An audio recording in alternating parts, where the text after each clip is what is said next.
नमस्कार दोस्तों, एक बार पुनः आप सभी का स्वागत है आपके अपने YouTube चैनल तैयारी अपने ड्रीम की।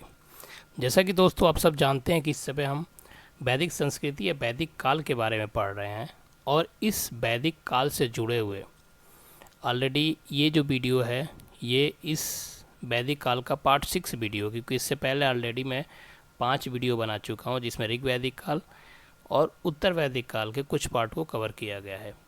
आज जो पार्ट हम जिसके बारे में पढ़ेंगे वो है बेसिकली ऋग वैदिक काल में धार्मिक जीवन कैसा था। तो दोस्तों एक बार मैं आपको छोटा मोटा बस रिवाइज करता हूँ। जैसा कि आपको पता है वैदिक सभ्यता कब से कब शुरू हुई थी, 1500 से 600 ईसा पूर्व।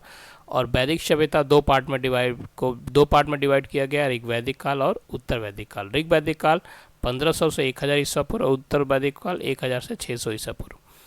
तो ऋग वैदिक काल को हम कंप्लीट कर चुके हैं। उत्तर वैदिक काल में भी हम सामाजिक, राजनीतिक और धार्मिक जीवन के बारे में पढ़ चुके हैं पीछे के वीडियोज में। और आज जो हम पढ़ेंगे वो पढ़ेंगे उत्तर वैदिक काल के बेसिकली आर्थिक जीवन कैसा था। तो शुरू करते हैं उत्तर वैदिक काल का आर्थिक जीवन। एक बार छोटा सा इंट्रोडक्शन लेते हैं उत्तर वैदिक काल के बारे में। उत्तर वैदिक काल जो लगभग 1000 ईसा पूर्व से 6000 ईसा पूर्व तक था, इसको प्रारंभिक वैदिक काल के बाद आया तथा प्राचीन भारतीय इतिहास में एक परिवर्तनकारी युग का प्रतीक था।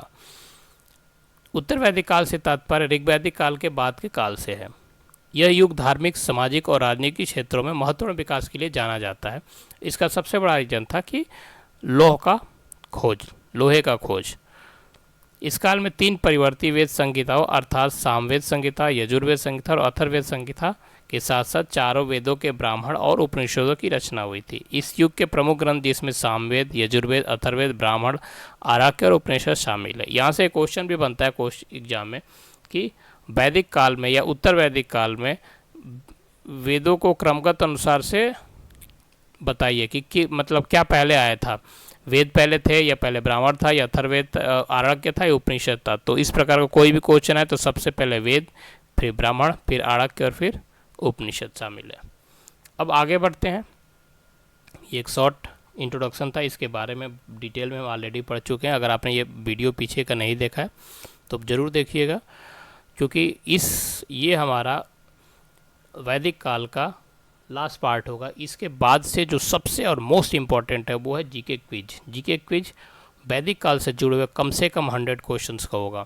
और मैं आपको विश्वास दिलाता हूँ कि अगर आपने मेरी ये 6 के 6 पार्ट वीडियो को देखे हैं और पढ़े हैं, याद किए हैं, तो जो 100 क्वेश्चंस आएंगे उन्हें सॉल्व करना बहुत ही ईजी हो जाएगा। सिर्फ 100 क्वेश्चन नहीं, जो भी एग्ज़ाम की प्रिपरेशन कर रहे हैं उस एग्ज़ाम में अगर वैदिक काल से कोई भी क्वेश्चन आता है तो आप उसको 95% ढंग से करके आएंगे, इसका मैं विश्वास दिलाता हूँ। आगे बढ़ते हैं। उत्तर वैदिक काल में आर्थिक जीवन आखिर था कैसा।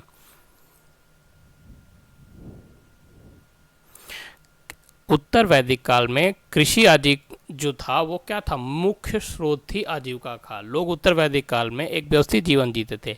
लकड़ी के हल की मदद से हल चलाया जाता था। यहाँ तक कि राजा और राजकुमार भी शारीरिक श्रम करने से नहीं हिचकिचाते थे। लेकिन इसका एक एग्जाम्पल में आप देखो, कृष्ण के भाई बलराम को क्या बोला जाता था, हलधर या हल चलाने वाला कहा जाता है। हाँ, बाद के समय में क्या हुआ कि उच्च वर्ण के जो लोग थे वो उनका हल चलाना प्रतिबंधित था, वो फिर बाद में नहीं चला देते। Agriculture was the main source of livelihood and people lived a secure life in the late Vedic era. Ploughing operation were possible with the help of wooden ploughs. Even king and princes did not hesitate to do physical labour. Krishna brother Balram is called Haldhar or plough wheeler. However, in later times, ploughing was restricted to the higher varnas. वैदिक काल के लोगों ने क्या था, ऋग वैदिक काल में जो मुख्य फसल थी वो जौ थी। लेकिन उत्तर वैदिक काल में यही चेंज होकर क्या हो गया, चावल जिसे व्रीहि कहा गया और गेहूँ जिसे गोधूम कहा गया। तो लेकिन फिर भी वैदिक काल में लोगों ने क्या किया, चावल का उत्पाद जारी रखा। तब क्या क्या हो गया, वैदिक काल के लोगों ने चावल का उत्पाद जारी रखा। लेकिन इस अवधि के दौरान चावल जिसे व्रीहि कहा गया और गेहूँ जो गोधूम कहा जाए उनकी मुख्य फसलें बन गई। तो अब क्वेश्चन यहाँ से बनता है कि उत्तर वैदिक काल में मुख्य फसल कौन कौन सी थी। तो क्या आप कहोगे, चावल और गेहूँ। बाद के वैदिक युग में विभिन्न प्रकार की दालें भी पैदा की गई। इस अवधि में लगभग 1000 ईसा पूर्व में लोहे के बड़े पैमाने पर उपयोग किया गया। तो ये लोहे का जो खोज हुआ था 1000 ईसा पूर्व के आसपास, इसी के कारण से एक इस उत्तर वैदिक काल में एक बहुत ही क्रांतिकारी परिवर्तन हुआ था।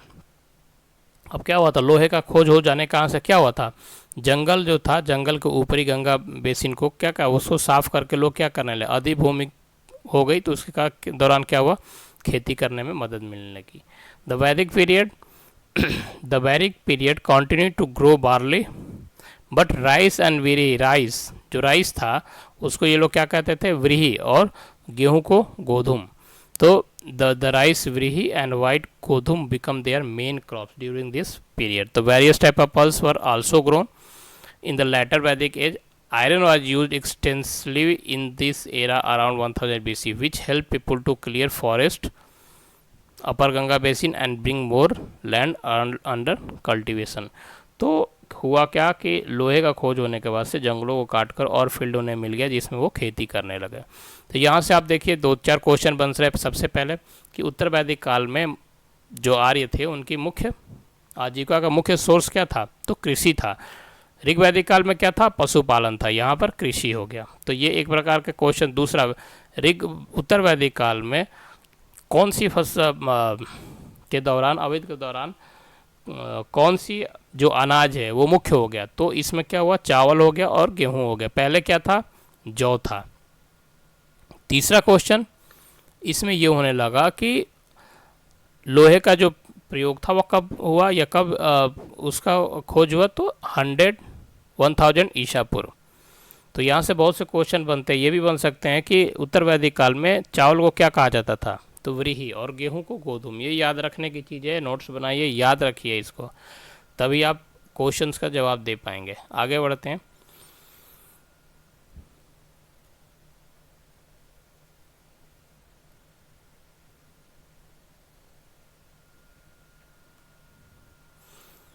उत्तर वैदिक काल में विभिन्न कलाओं और शिल्पों का प्रसार हुआ और शिल्प विशेषज्ञ स्थापित भी हुए। पीजीडब्ल्यू स्थली पर कई तांबे की वस्तुएं मिली जो दर्शाती है कि उत्तर वैदिक काल के लोग जो थे क्या कुशल कारीगर थे और प्रगालक भी थे। उस समय लोग क्या यूज कर रहे थे, उस समय के जो लोग थे वो टीन, सीसा, चांदी, कांस्य, सोना, लोहा और तांबे से क्या थे, परिचित थे। तो इसको भी याद रखिए क्योंकि इस प्रकार से क्वेश्चन आ जाता है कि उत्तर वैदिक काल के जो लोग थे वो किस धातु से अपरिचित थे और उसमें इन सब के अलावा कोई और धातु डाल देगा, तो इसको याद रखना जरूरी है। इस समय के अवधि के दौरान कई व्यवसाय को उल्लेख किया गया, जैसे कि पत्थर तोड़ने वाले, जौहरी, ज्योतिषी, उसके बाद से चिकित्सक इत्यादि थे। तो आप देखेंगे उस समय कौन कौन से और भी व्यवसाय को उल्लेख मिलता है, पत्थर तोड़ना, ज्वेलरी, जौहरी, ज्योतिषी और चिकित्सक। कुल मिलाकर वैदिक ग्रंथ के उल्लेखन दोनों ही विशेष शिल्प के अभ्यास का संकेत देते हैं। In the later Vedic period various art and craft proliferated and craft specialization was established. Many copper objects have been found at PGW sites, indicating that the later Vedic people were skilled. क्या craftsmen, smelter, people were familiar with the tin, lead, silver, bronze, gold, iron and copper. Several occupations are mentioned during this time, such as stonebreaker, jewelers, astrologers, physician, etc. Overall, both the Vedic texts and expression indicate that the practice of specialised craft उस समय होते थे। और यहाँ पर एक और question, समाज क्या था, मुख्य रूप से ग्रामीण था। तो ये क्वेश्चन अब आ सकता है कि उत्तर वैदिक काल में जो समाज था वो शहरी था या ग्रामीण था, तो सवाल का जवाब होगा ग्रामीण था। समाज मुख्य रूप से ग्रामीण था। हालांकि इस अवधि के अंत में शहरीकरण की शुरुआत के निशान हैं। क्यों? क्योंकि तैत्तिरीय आरण्यक में शहर के अर्थ में इस्तेमाल किए गए नगर शब्द का उल्लेख है। तो अगर ये पूछ दे कि सर्वप्रथम नगर शब्द का उल्लेख किस आरण्यक में है, तो उसका जवाब क्या हो गया, तैत्तिरीय आरण्यक। तो सोसाइटी वाज प्राइमरीली क्या, rural. However there are traces of beginning of urbanisation toward the end of period at the Taittiriya Aranyaka used to word नगर in their sense of the city. तो इस से भी बहुत से क्वेश्चंस बनते हैं, जिसे आप लर्न कीजिए, पढ़िए और याद कीजिए, ताकि किसी भी प्रकार से घुमा फिरा कर क्वेश्चन आते हैं। ज़रूरी नहीं कि जो इसमें लिखा है वही होगा, कोई भी किसी भी प्रकार का सवाल जो है वो घुमा फिरा कर पूछे जाते हैं। आगे बढ़ते हैं अब।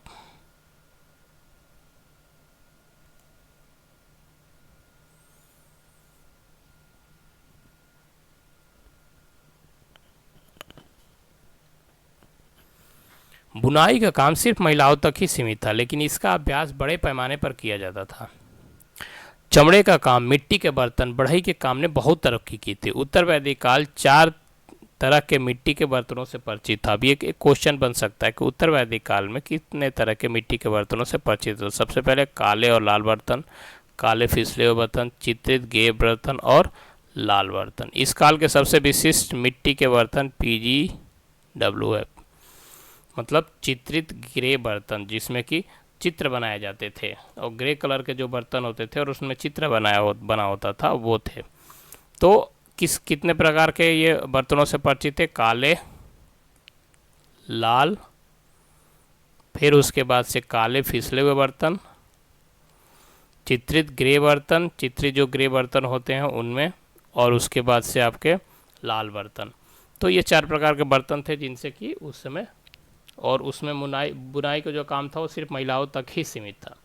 तो weaving was confirm to women, but it was practice on a large scale. Leather work, poetry and the carpentry flourished. The late Vedic people were acquainted with 4 kind of pottery: black and red ware, black slipped ware, painted grey ware and red ware. The most characteristic pottery of this period was PGW. हालांकि विनिमय के लिए वस्तु विनिमय का उपयोग अभी भी किया जाता था। ऋग्वैदिक काल में क्या होता था?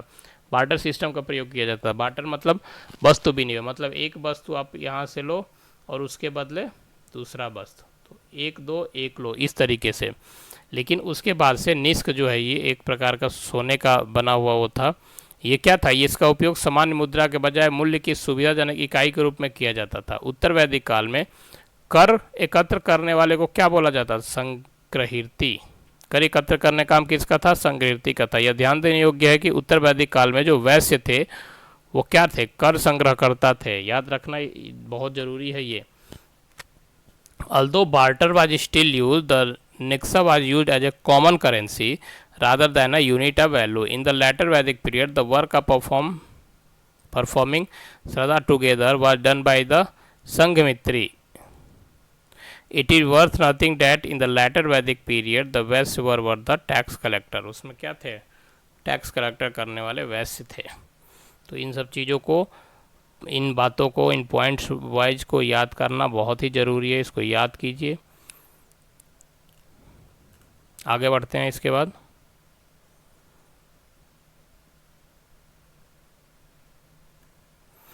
वैदिक लेखों में समुद्र और समुद्री यात्राओं का उल्लेख है। ये दर्शाता है कि वर्तमान का समुद्री व्यापार आर्यन के द्वारा शुरू किया गया था। तो वैदिक लेखों में समुद्र के द्वारा बिजनेस करने का भी मतलब उल्लेख है। तो ये दर्शाता है कि आज जो हम समुद्री व्यापार कर रहे हैं ना, ये बहुत पहले से शुरू किया गया था। धन उधार देना एक फलता फूलता व्यापार था। उस समय भी लोग धन उधार देते थे। श्रेष्ठित शब्द यह बताता है कि इस युग में संपन्न व्यापारी थे और शायद वो सभा के रूप में संगठित थे। तो money lending was a flourishing business. The term shreshthin indicate that there were wealthy merchant in this period and they were probably organise in the form of an assembly. Aryan जो थे वो सिक्कों का प्रयोग नहीं किए थे, लेकिन फिर भी परंतु सोने की मुद्राओं के लिए विशेष सोने के वजन का उपयोग किया जाता था। सतमाना, निष्का, कौशाम्बी, काशी और विदर्भा जैसे प्रसिद्ध व्यापारिक केंद्र भी थे। The Aryans did not use coins but special gold weight were use for gold coin. Satamana, Nishka, Kaushambi, Kashi and Vidarbha were the famous trading centres. जमीन पर क्या होता था? बैलगाड़ी का प्रयोग सामान ले जाने के लिए किया जाता था और विदेशी सामान के लिए नाव और समुद्र जहाज़ों का प्रयोग किया जाता था. On the land bullock cart were use to transport goods. Boats and ship are use to transport foreign goods. चांदी का इस्तेमाल बढ़ गया था और उससे आभूषण भी बनाए जाते थे. The use of silver increase and jewellery was made from. तो ये जो पॉइंट्स है आपके पास, इसको भी दिमाग में बैठाना बहुत ज़रूरी है. क्योंकि सवाल कहीं से भी किसी भी रूप में आ सकते हैं। तो ये जो उत्तर वैदिक काल का आर्थिक जीवन था, economic life of the later Vedic period, ये बेसिकली इतना था। इसमें जो भी हमने पढ़ा और अभी लर्न किया, इसको याद करना बहुत ही ज़रूरी है, इसको याद कीजिए। और एक बार मैं आप सबसे पुनः कह रहा हूँ, आप मेरे वैदिक काल से रिलेटेड वो 6 पार्ट है, 6 पार्ट के वीडियो देखिए। आपको मैं विश्वास दिलाता हूँ कि क्वेश्चंस इसी में से आएंगे। आप उसको लर्न कीजिएगा, बस क्वेश्चन घुमा फिरा कर पूछे जाते हैं। और इसके बाद में एक क्विज, जीके क्विज लेकर आऊँगा, जिसमें 100 के अराउंड क्वेश्चंस होंगे, ऑब्जेक्टिव क्वेश्चंस होंगे। उन क्वेश्चंस को आप देखेंगे, उन क्वेश्चंस में से 90% क्वेश्चन आपको इन्हीं नोट्स में से मिल जाएंगे। तो आप इसको पढ़े, नोट्स को लिखिए, पढ़िए, याद कीजिए और अपने ड्रीम की तैयारी में अभी से लग जाइए। क्योंकि एक बात जो हमेशा मैं कहता हूँ, do the right thing at the right time. सही समय पर सही काम करना बहुत ज़रूरी है। अगर समय बीत गया तो फिर शायद हम चाहते हुए भी कुछ न कर सके। अगर आपको for more videos please subscribe, like and press bell icon for more videos. अधिक वीडियो के लिए कृपया वीडियो को सब्सक्राइब करें, लाइक करें और बेल आइकन दबाना ना भूलें। कृपया हमारा अगला वीडियो देखना ना भूलें। Please don't forget to watch our next video. तो मिलते हैं आप सभी के साथ वैदिक काल के जीके क्विज के पार्ट 1 के साथ। तब तक के लिए मैं आपसे यही कहूँगा, मन लगा के पढ़िए, अपने आप के प्रति ऑनेस्ट रहिए। आप अपने ड्रीम की तैयारी आज से शुरू कीजिए। अगर खुद के प्रति ऑनेस्ट रहेंगे और डेडिकेशन रहेगा तो आप अपने ड्रीम को अचीव ज़रूर करेंगे। तब तक के लिए थैंक यू।